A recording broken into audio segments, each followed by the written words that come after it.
இன்னைக்கு ஏசப்பா உங்களை பார்த்து சொல்றாரு, நீ பின்னாடி தள்ளப்பட்ட பிள்ளை இல்ல, நான் உன்னை பாதுகாத்து வச்சிருக்கேன் அப்படின்னு ரொம்ப அன்பா சொல்றாரு.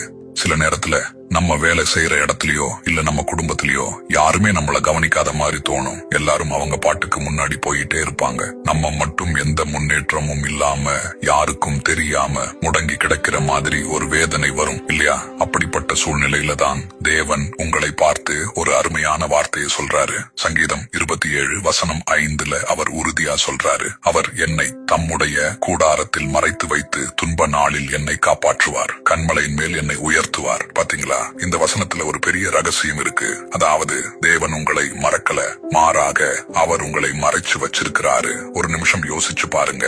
ஒரு விவசாயி விதையை மண்ணுக்குள்ள புதைக்கிறப்போ அது கொஞ்ச நாளைக்கு வெளியில யாருக்கும் தெரியாது. பாக்குறவங்களுக்கு அந்த விதை செத்து போன மாதிரி தான் தெரியும். ஆனா அந்த இருட்டான மண்ணுக்குள்ளதான் அது ஒரு பெரிய மரமா வளர்றது